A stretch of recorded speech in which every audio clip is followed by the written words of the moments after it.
Donald Trump is starting a trade war. And you know what? He said he would do it. This is actually, for once, Trump doing something that he campaigned on doing. Trump announced late last week that he's going to put in place a 25% tariff on imported steel and a 10% tariff on imported aluminum. Now, many people emailed and said, David, can you explain the difference between a tariff and a tax?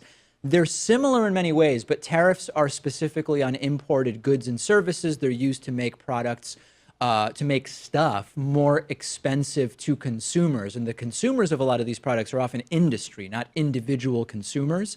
And the similarity between the tax and tariff is that it increases the eventual sticker price of the end good or service, typically a good when it comes to goods that would be that would have a tariff placed on them. Trump says he might do this as early as this week. He tweeted about it with glee and, of course, with no real understanding of how this stuff works, saying when a country, USA, is losing many billions of dollars on trade with virtually every country it does business with, trade wars are good and easy to win. Example, when we are down $100 billion with a certain country and they get cute, don't trade anymore. We win big. It's easy. I think the only accurate thing there is that he identified the United States of America as a country. I can't find anything else there that makes any sense. And this sort of gets back fundamentally to issues of free trade versus protectionism. And when we have that conversation, we have to realize that the way that Trump has been blaming trade deals for problems in the American economy, manufacturing jobs, and that type of thing, it's become a very convenient scapegoat, but it ignores a lot of realities that Trump either is deliberately ignoring or is just ignorant to. Of course, there have been many manufacturing jobs that left the United States. But many jobs also have simply been eliminated by automation and by robotics without actually going to another country. And as far as the bringing back of the jobs that at some point did leave to other countries, a lot of those jobs have since been automated away by automation or robotics. So when you look at a decision that's made by Trump like this, first of all, it's going to impact products made with steel and aluminum, right? Consumers don't buy much steel or aluminum directly, but many of the products we buy and businesses we engage with do buy those materials. Now, number two, other countries can also do things, as Donald Trump likes to say, in retaliation to these tariffs. Other countries, including the European Union, which is a group of countries, of course, can take steps that would be terrible for us as a result of this. And in fact, the president of the European Commission, Jean-Claude Juncker, has already said, quote, if the Americans impose tariffs on steel and aluminum, then we must treat American products the same way. We will put tariffs on Harley Davidson, on bourbon, and on blue jeans, Levi's. The Canadian Prime Minister, Justin Trudeau, said that the U.S. putting in place these tariffs would be absolutely unacceptable. China expressed grave concern. That's a quote over the plans. And you also have to consider sort of how fundamentally backwards the overarching themes of the administration are, right? There's a total refusal to impose the sanctions that the House and Senate approved for Russia as a punishment for things they actually did. And meanwhile, Trump is gleeful on Twitter about implementing what are sort of de facto sanctions, right? Economic sanctions, in a sense, on the European Union and on Canada, which, by the way, the largest exporter of steel to the United States is Canada. Now, there are sort of two debates here, two debates that can be had. One debate generally is free trade versus protectionism. And you've got the free trade side, which says free trade opens markets.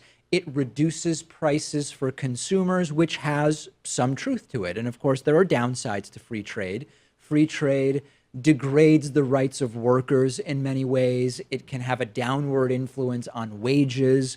It's arguably terrible for the environment in more than one way, actually.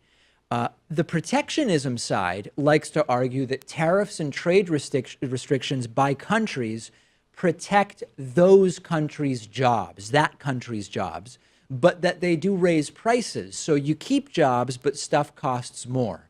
I believe that as it relates to Trump's tariffs, it's less about free trade versus protectionism than it is about trade wars. Because as it stands, what Trump will do, if indeed he carries these tariffs out, start a trade war, right? And there's no evidence at all that trade wars are good for people. The impact of a trade war inevitably is that you increase prices for US consumers on a whole bunch of products as well as for businesses.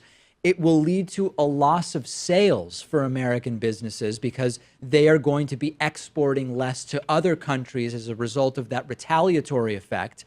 And then you will see that those lost contracts for American companies take a long time to get back. If you do 2 years of this stuff and then you cancel it, for example, you don't get all those contracts back for American businesses. It actually takes a long time. So what do we ultimately circle back to? Well, we circle back to that in 2018, lots of political and economic issues require collective solutions. I've talked about this before. Donald Trump's entire America First thing, aside from being sort of a reminiscent calling card of really horrible movements that use that same phrase, Trump's America First thing ignores sort of the political realities of 2018, right? The issue of climate change, the idea that an individual country can solve climate change is ridiculous. You can't have a nationalist solution to climate change. You can have individual countries working together for a world solution, but pollution doesn't respect country borders. The jet stream and the way that the tides in the ocean work aren't going to say, oh, we're crossing over into another country's oceans. Well, no, we're not going to do that. So you don't have to worry about the plastic in our oceans, for example. You need collective solutions. Trump ran on acting unilaterally in the interest of the United States. It turns out it's just incredibly naive and childish in today's globalized economy, like it or not, right? Whatever your position is, it is naive and childish to pretend or to argue or assert that an individual country can sort of unilaterally solve some of these major problems. And this gets me back, once again, sucks that we have to go back to it, quite frankly, to the sabotaging of relationships by Donald Trump and of the reputation of the United States around the world. Is there any possible upside to this? The only upside is that Trump has said he's going to do this, but it's probably possible that he could be talked out of it. And there's only one possible indication of that. This morning, Donald Trump tweeted, "We have large trade deficits with Mexico and Canada. NAFTA, which is under renegotiation right now, has been a bad deal for the USA. Massive relocation of companies and jobs. Tariffs on steel and aluminum will only come off if new and fair NAFTA agreement is signed." And then he goes on to talk about Canada. So there's a couple ways we could interpret that. One is that Trump is just generally clueless. He tweeted after Wilbur Ross proposed these tariffs, Trump said he's going to put the tariffs in. Now somebody went back to him and said, hey, you know what?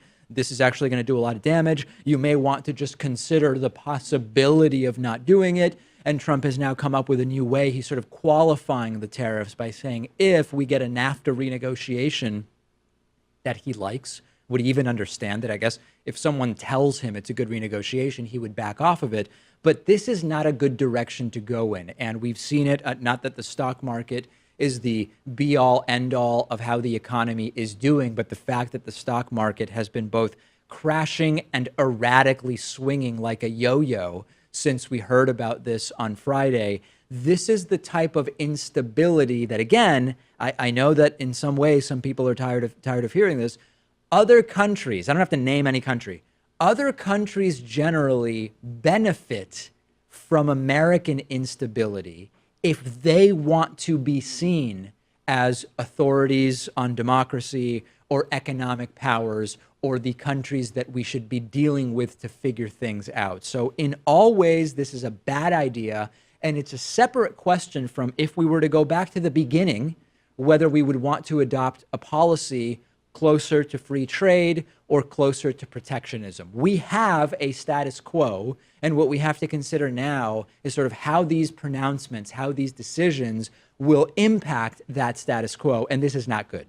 Send me your thoughts. I'm on Twitter at dpakman. The show is on Twitter at David Pakman Show. We've got a lot to talk about today, including Melania Trump liked one of our videos, and it was about her. I'll tell you about that later. Today's program is sponsored in part by Blinkist. The entire idea behind Blinkist and the service they provide is perfect for me.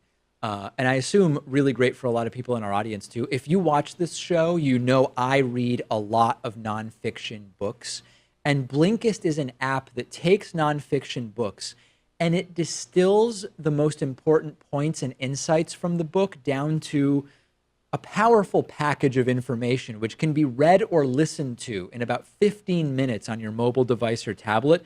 You can zip through books really quickly. I still think it's great to absorb the wisdom of books by reading them slowly and in their entirety. Deep reading is what it's called. But not everybody. I know I don't have the time to read all the nonfiction books that I really want to.